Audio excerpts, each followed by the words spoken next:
खुलुमबाय आं मनिन्द्र महिलारी नोंथांमोनखौ महिलारी wide angle चेनेलाव बरायबाय नैबे समाव आंजों मोगा-मोगि आयदायाव दिनै दङ लुकेश्वर बसुमतारी बिथाङा बर'नि गोबां मुंदांखा फिल्मफोरखौ गावनो सुजुनाय लोगोसे बिथाङा गावनो होम प्रडाक्शन दङ स' जौगाखां फिल्म प्रडाक्शन आदै थ' आदैखौ गिबियावनो महिलारी वाइड एंगल चेनेलाव बरायग्रोना लानाय जाबाय खुलुमबाय स' आदैखौ गिबियावनो नोंथांनि आबुं सिनायथिखौ होनो आं खावलायग्रोनाय थाबाय गिबियावनो नोंथांनि आं चेनेलखौ बरायबाय अके गोजोन्थों आरो आंनि सिनायथियानो जाहैबाय मुस्रि लुकेश्वर बसुमतारी आरो गामिया जाबाय टुटुलापारा थिगानो दङ बिथाङानो थांनाय 2015 मायथाइयाव बिथांनिनो होम प्रडाक्शन जों ओंखारनाय बोराइ बाथौनि महिमा बायदि जोबोर मुंदांखा बर'नि फिल्मखौ लिरगिरि बिथाङानो जाहैबाय दानिया बिथांनि होम प्रडाक्शनजोंनो आरो माखासेबाव गोदानै फैनो गोनां फिल्मफोरखौ बिथाङानो लिरदों स' बिथांनिफ्राय माखासे जों मिन्थिना लागोन स' गिबियावनो आदै नोंथाङा बोराइ बाथौनि महिमा बेखौ नोंथांनि डाइरेक्शन नोंथांनि लिरनाय बा नोंथांनि होम प्रडाक्शननि जोहैनो नोंथाङा बेखौ दिहुनदों फिल्मखौ आबुं फिल्म महरै थ' बे बोराइ बाथौनि महिमा होननाय लोगो लोगोनो जों मुंखौ खोनायोब्ला बेवहाय गासै धोरोमजों सोमोन्दो थानाय बायदि मोनो स' बोराइ बाथौनि महिमा फिल्मनि सुंद' बिबुंथिखौ बुंनो थाखाय आं खावलायबाय आच्चा बे बोराइ बाथौनि महिमा बे बोराइ बाथौनि महिमाखौ 2015 मायथाइयाव दिहुननाय जादोंमोन आरो बे समाव आंबो माने स्क्रिप्ट जिथु लिरनाय खामानि माने गिबि माने जुरिजेनदों होननानै बुंजागोन आरो बिदि मोनसे गोदो माने सिगां जेब्लानाखि क्लास 7 क्लास 6 आव थायोमोन बे समाव माने बिदिनो मोनसे ड्रामा लिरनानै गामिफोराव माने मागोफोराव देखायनाय जायोमोन जानो हागौ हयथ' बे सर'नि हिसाबैनो जेनेबा सर' थानाय हिसाबैनो बे लिरनायनि मोनसे माबाया दङ होननानै हुदाया दंखायोमोन बेखौनो आं सानदों दा बे बोराइ बाथौनि महिमा बे सावथुनखौ लिरनायाव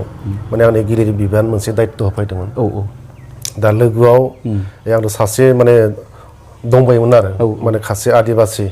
माने रन्जित दास होननाय माने बिथाङा फैनानै माने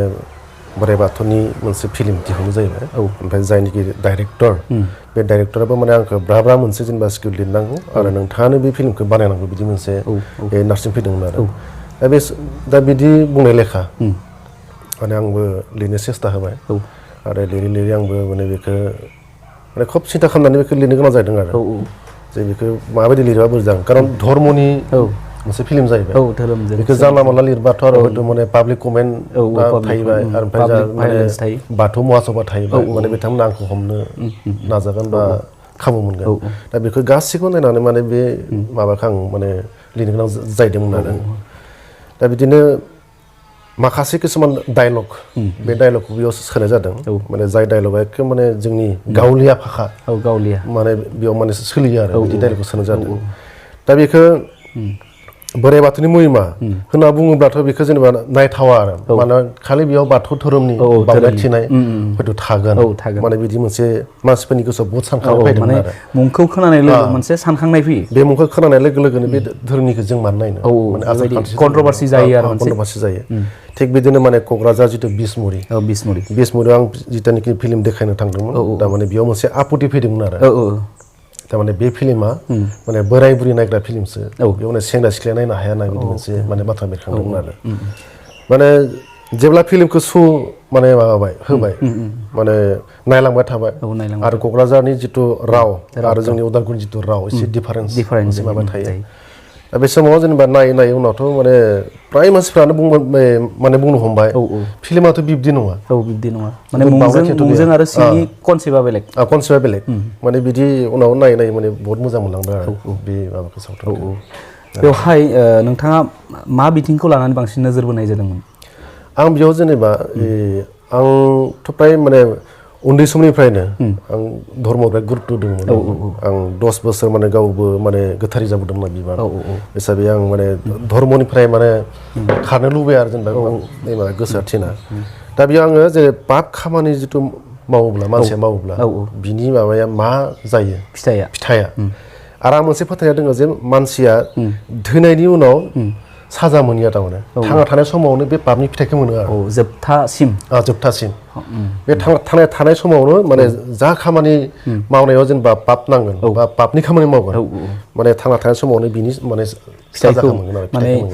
नुखायो आरो एकदम नुखायो आरो बे मोनसे इसोरनि मोनसे बिसार आरो बिदि जुदि जायाबा बे मोनसे इसोरनि बिसार जानाय नङा आरो थ' बांसिनै बेखौ लानानै माने पाप होननायखौ लानानै बांसिन बे फिल्माव फकास खालामनाय जादोंमोन जाहाथे मानसिफोरनिफ्राय जाहाथे बे गाज्रि पापखौ जाहाथे आं माने सुस्रांनो हायो माने फिल्मनि गेजेरजों आरो माने समाजारि सुस्रांनाय आरो प्लास माने जोंनि बाथौ धोरोमनि माने गेजेराव बे दान होननाय माबाया गैया दान होनाय होननाय आखुवा गैया जोंनि माबायाव बे बाथौ धोरोमनि गेजेराव दा बे दान होनाय आखुखौ जोंनि बाथौआरिनि गेजेराव आं बोरै लाबोनो हागोन बेखौ माने सोदेरनाय जादों आरो माने बिनिफ्राय जथेस्थ' मोनसे दासिम जेनेबा आंनि माने मोनथिनायाव बहुद माने दान होग्रा माने बिदि मानसि ओंखारबोनायखौ आं नुनो मोनदों आरो थिगानो दङ नोंथांनि नाजानाया माने इसेब्लाबो जाफुंदों होनना नोंथाङा सानो थ' बे फिल्माव बेबायदि माबाफोर पाब्लिक भायलेन्स जादोंमोन नामा जायखौ नायनानै नोंथांखौ एसेबाबो बुंदोंमोन नामा जे बे बिथिङाव बेसो जानांगौमोन बेबायदि माबाफोर आपत्ति फैदोंमोन नामा जे बे बोराइ बाथौ महिमानि जिथु सावथुननि जिथु बानायनायाव बिदि मोनसे आपत्ति माने खोब गिदिर मोनसे फैयाखै आरो मात्र मोनसेल' जेनेबा बे जिथु दान पात्र एसे मोनसे कालारनि थाखाय मोनसेल' जायगायाव बेखौ माने बे मासबाद बे हादाननिफ्राय एसे मोनसे माबादोंमोन आरो जेनेबा आपत्ति दरखारदोंमोन आरो जेनेबा इयाव कालारा ओरैबायदि जानांगौमोन बिदि बाहाय एसे माबा जाहैबाय ना स' बेनि स्क्रिप्टखौ बोराइ बाथौनि महिमा बेखौ बेसेबांसो सान बा बेसेबांसो दानाव लिरखांनाय जादोंमोन आङो बेखौ माने बहुद माने मा होनना बुंगोन आंनि समनि जिथु अभाब बे अभाबनि गेजेराव आं बेखौ लिरनाय जादोंमोन आरो बे स्क्रिप्टखौ लिरनायाव आङो सान हर माने माब्लाबा आं सानावबो लिरोमोन आरो बेनिफ्राय सानाव टाइम गैयाबाथाय आं मोनाव लिरो मोनाव आं माब्ला माने 12ता जायो आं बेखौ माने गावनो मिथियामोन आरो बे समाव बहुद जेंना फैदोंमोन आंहा बायदि बायदि जेनेबा आं जेनेबा बे समाव आं माने स्क्रिप्टखौनो लिरथावा आरो बिदि मोनसे जेंना फैदोंमोन आरो थेवब्लाबो आं मोनसे सानदोंमा बे फिल्मखौ आं साक्सेस खालामथारगोन माबाखौ बेखौ बानायनासो गारगोन आङो माने जेंनाखौ सुस्रांनानैब्लाबो बा जेंनाखौ दोनथ'नानैब्लाबो बेखौ खालामगोन आरो दिनै फैयै फैयै फिथाइया नुजामारबाय स' 2015 मायथाइयाव फिल्मखौ बानायजेननायनि उनाव नोंथांमोना बेखौ गोबां दाब दाब जायगायाव प्रजेक्टरनि थ्रुयै देखायनाय जादों स' बेवहाय गोबाङानो अनसायबोदों नाथाय गोबाङानो दासिम बे बोराइ बाथौनि महिमा फिल्मखौ नुफेराखै बा आंबो पार्सनेलि नुवाखै नाथाय बेनि मोनसे मेथाइ बेखौ आं नुनो मोनदों स' जौगाखां फिल्म प्रडाक्सननि बे गिबि आगान नामा बेयो एकदम गिबि आगान बेनिफ्राय बेनि उनाव नोंथाङा फारियै मोनबैसे फिल्म लिरखांखो आरो फैबावगोन नामा नोंथांनि नाजानायाव दा बियो 15 मायथाइयाव आङो बेखौ गिबि बनायजेनदोंमोन ओमफ्राय 16 सनाव बेयाव आं बाथौ थान्दै बिनि उनाव दागो बिनि उनाव मोनफैनाय बराद ओमफ्राय जे बिदिनो बे आंनि प्रडाक्सननिफ्राय माने ओंखारलांदों आरो बिनि गेजेर माने एलबाम जेनेबा नेना थागोन आं बे मोनसे बेनिफ्राय आरो साजोन बे माने आंनि प्रडाक्सननिफ्रायनो माने ओंखारलांदों आरो दा बे जिथु बोराइ बाथौनि महिमा दा नोंथांमोना जे दिनै जेनेबा आंनियाव फैनानै जेनेबा आंखौ मोनसे जेनेबा हाइकाट हिसाबै लाफैदों बे मोनसे जौगानाय मोनसे हाबाफारि बा फारि आं बेखौ माने दिनै बुंनांगोन आं जेब्लानाखि बोराइ बाथौनि महिमा लिरदोंमोन बिदि जेबो गैयामोन आरो बिजों गैयामोन दा जेनेबा बे बोराइ बाथौनि महिमा बे जेनेबा गुबुन जाथिनि फिल्म मोनसे जानांगौमोन आरो बर'फोरनि गेजेराव खुनु मोनसे धोरोमनि फिल्म गैया जाय सुबुङा बे फिल्मखौ नायो एखेबारे माने गाबथारखागोन आरो बे फिल्माव मा दं आंथ' मिथिया जोंथ' एकदम माने देखायगासिनो माने दिन्थिबायानो थायो आरो जोङो जेनेबा नायथ' जोंहा आमुनिबो नांलांबाय जेनेबा बांलांबाय दा खिन्थु नायग्राफोरा मा नुयो आं मिथिया नायबाथाय बे फिल्मखौ माने गाबखागोन आरो दा जेरैबायदि हादान धेकियाजुलि बिरगोस्रि माबाफोराव सेन्टारफोराव साननि 12टानिफ्राय जों देखायो सिनेमा बेखौ माने मोनथाम मोनब्रै श' जायो आरो बेयाव जों सानथाम देखायदों आरो बेयाव मानसि फैबायनो थायो नायबायनो थायो बिदि मोनसे माबा जादों आरो फ्राय दाखालि बयबो नै 21 तारिखे बे नेपालाव देखायदों बे माबाखौ सिनेमाखौ बे बोराइ बाथौ महिमाखौ दाथ' आं बेयाव माने थाङाखिसै थांदो गोजोमा जोंनि माबानिफ्राय बे जानि फिसालायाव थांदो दा बेयावबोथ' नायनानै बहुत गाबदों जाहैबाय दा मिथिया जे बेयाव मोनसे माजि महिमा दोङो माने आं मिथिया आरो एक्चुअली आङो दा जितु रमान्टिक जितु फिल्म बानायदों जेनेबा दागो बा मोनफिननाय बरात बा नै माबा जे आं एक्चुअली थारमाने धर्मनि फिल्मखौनो आं बानायगोन होननानैसो मोनसे माबादोंमोन आरो लादोंमोन आरो दा जियानो जादों बे माने रमान्टिकआ किसुमान फिल्म माने धर्मनि फिल्मखौ गासै जायगायावबो नायजोबा आं रमान्टिकनि फिल्मनि गेजेरजों आं खायफा जायगायाव हाबिनो होननानै बे रमान्टिकखौ बानायनाय जादों आरो हयथ' आं सानदों जेनेबा 2021 सननिफ्राय बे जेनेबा बोराइ बाथौनि मुहिमा जितु पार्ट 2 बे पार्ट 2खौ आं बनायगोन होननानै मोनसे दाथि मोनसे माबा दं माने बोराइ बाथौनि दा जालांखांनाय फिल्मा माने कन्टिनिउ दंबावो माने बेयाव सोसननो गोनां दंबावो बे जितु माने पार्ट 2 बेखौ बानायगोन होननानै आं मोनसे माबादों आरो सानदों स' नोंथांनिफ्राय आं मिथिनो नाजादों बे 2015 मायथाइयाव गिबि बानायजेननाय फिल्माव नोंथाङा बेसेबांसो बाजेट खरस खालामनानै बानायदोंमोन दा बेथ' बे समाव बे फिल्मखौ बानायनायाव माने थाङै माने बेयाव 5 लाख खरस जाहैदों आरो बै समाव आरो आं मिथिनायाव माखासे जौगाखां फिल्म प्रडाक्शननि नोंथांमोननि रिलेटिभ जेनेबा जाखिनि फावखुंग्रि दङ बे नोंथांनि फिसालाबो दङ होननानै आं मिथिदों नेरसोन बसुमतारी लोगोसे नोंथांनि फिसाजो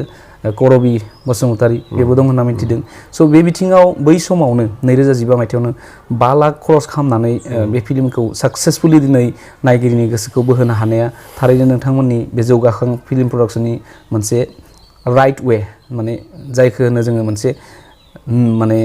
थोंजों लामा आरो दा 2020 मायथाइ हाबबाय बे बिथिङाव नोंथांनिफ्राय मा फिल्म फैनो गोनां दंबावो बा माखौ लिरगासिनो दङ नोंथाङा दासान्दि दा आं नैबे 20 आं मोनसे दा लिरगासिनो दङ स्क्रिप्टखौ लिरबाय जेनेबा आंखौ मोनसे बेखौ नायफाफिनदों आं किसुमान माने डायलग सोनो गोनां दङ बेखौ माने डायलग आखौ सोलोंगासिनो दङ दा बेखौबो आं रमान्टिकखौनो लाबोदों बे माबा सावथुनखौ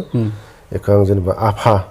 बे आफा नाम होनाय जादों आफाखौ आं आगोलावनो बानायनो होननानै मोनसे थि खालामदोंमोन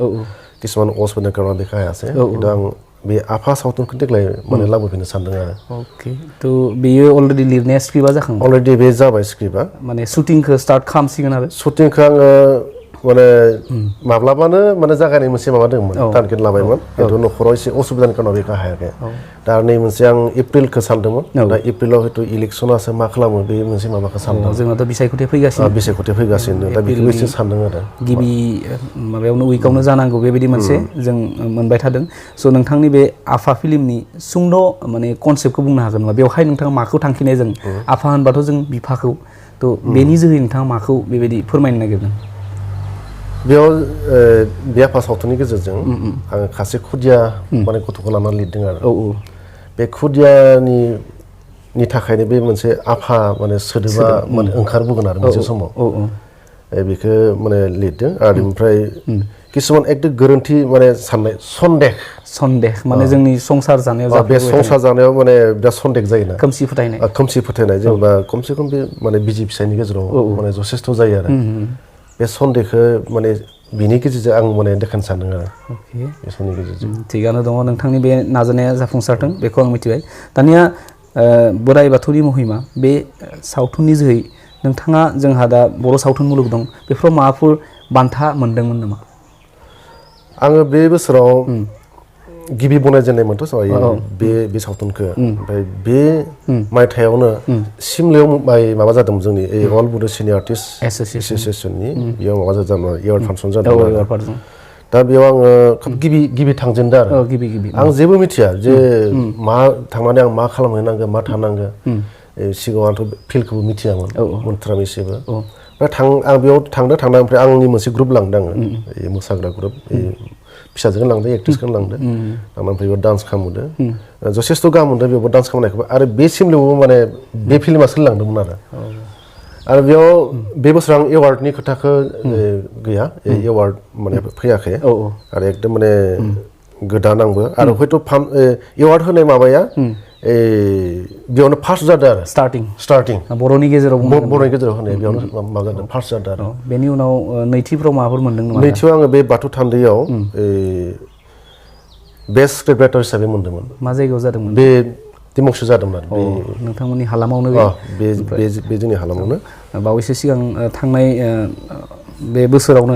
2019 मायथाइयावनो क'क्राझारनि हल्टुगावआव जालांबाय बेवहायबो नोंथांनि बे जौगाखां फिल्म प्रडाक्सननि जोहै माबाफोर एवार्ड मोननो हादोंमोन नामा बे हल्टुगाव जिथु जालांनाय बेयाव सानै मोननो हादों बे मिउजिकआव मोनदों जोंहा बे अमर दंलायोनो ओमफ्राय स्क्रिन प्लेआव मोनदों ओइ पबिन्द्र दैमारि डाइरेक्टर बिसोर माने सानैया मोननो हादों आरो नमिनिबो थांदोंमोन थेवब्लाबो बे मोननैखौ मोननायनि थाखायनो आं माने खुसि आरो नोंथांनि नाजानाया आगानसेब्लाबो जाफुंसारदों होनना जों बुंनांगोन स' आं मोनसेखौ बुंनो नागिरदों जिहेतुके बोराइ बाथौनि महिमानि सायाव गोबाङानो मोनथिबोदों बा आंबो मिथिनो लुबैबाय बा आं मिथिबाय थ' बे सावथुनखौ माब्ला जोङो इउटुबफ्राव नुनो मोनगोन दा बे खोथाखौ आङो माने सानबाय थादों ओमफ्राय जिहेतुके आंनि बिजामादैयानो डाइरेक्टरबो जाहैबाय आरो बिनिफ्राय किसुमान आंबो एडभाइस लायो आरो बिनि एडभाइसनि गेजेरजोंनो आं प्रथम सिनेमा बनायनायावबो जेनेबा एसेबो माने लस जायाखै आरो बे मोनसे माने बिजामादैखौ आं जेनेबा धन्यबाद थेंक इउ होनांगोन दा खोथाया जाहैबाय मा आं बावैसो बुंबायमोन जे एरे बेखौ इउटुबाव माबादो होदो बोराइ बाथौ महिमाखौ बहुत माने फन फैबाय हादों मानियाव आंबाय मा बेखौ होदो दे इउटुबाव माने बयबो नायथिं होननानै दा ओमफ्राय जोंहानि बिजामादैया बुंबाय दानि फिल्म आरो बे 1500नि फिल्म दा होबा मानसिफोरा गाहाम मोनगोन नामा दा बेसो दा बाथ्राया ओरै जाहैबाय दाथ' आं नेपालावथ' खोनाबाय बहुत मोजां मोनदों दा नेपालनिफ्रायबो आपत्ति जे माने नोंथाङा बेखौ इउटुबाव होनांगोन आरो दा आं सावरायफिननोसै माने सावरायनानै जुदि गासिबो जुदि होनोसै होनना बुङोबा माने होगोन आरो थ' गासै नायगिरि लोगो नोंथांमोना बावैनो बे बोराइ बाथौनि महिमा फिल्मखौ थाबैनो नोंथांमोना इउटुबनि जोहै नुनो मोनसिगोन थ' आंबो जोबोर आसाफारि थाबैनो नुनायखौ मानो होनब्ला बे फिल्मनि गासै जाखिनि आखु केरेक्टार्स बेखौ आं नै बिथांजों लिरगिरि बिथांजों सावरायनानै आं माने फिल खालामनो हादों जे बे माबोरै जागोन आरो बिथाङा बुंदों बिथांनि बे नाजाजेननाय फिल्मावनो गोबां नायगिरि बिथांमोननि गोसोखौ बोनो हादों दुखु मोदै गहोनो हादों बेयो सुखुनि मोदै ना दुखुनि मोदै दा बिथाङाबो बुंस्लाबनो हाला स' आंबो इयुनाव नायखांनानै बे बोराइ बाथौनि महिमा फिल्मनिसो आं मोनसे आंनि बे बिबुंथिखौ होगोन स' जौगाखां फिल्म प्रडाक्सननिफ्राय नोंथाङा जाखिनि नाजाबोबाय दं आरोबाव इयुनाव नोंथाङा फैनो गोनां नोंथांनि आफा बे प्रजेक्टआबो साक्सेसफुलि मोजाङै मोजां जाथों लोगोसे आदैया दिनै महिलारि वाइड एंगल चेनेलाव नोंथांनि बेसेन गोसा समखौ होनायनि थाखाय रोजा रोजा साबायखर थाबाय आदैनिसिम स' नोंथांमोना मिथिनो हाबाय बोराइ बाथौनि महिमा लिरगिरि बिथांनि माखासे खोन्थाखौ स' बेबायदिनो गोबां गोदान मोगा मोगि बा गोदान जायगा बेरायनाय भिडिअखौ नायनो थाखाय महिलारि वाइड एंगल चेनेलखौ साबस्क्राइब खालामनानै बेल नटिफिकेसन अन खालामनानै लानो थाखाय खावलायबाय लोगोसे बोराइ बाथौनि महिमा बिथांनि लिरगिरि बिथांनि बे भिडिअनि थाखाय मोनसे लाइक होनो थाखाय आं खावलायनाय थाबाय गोजोन्थों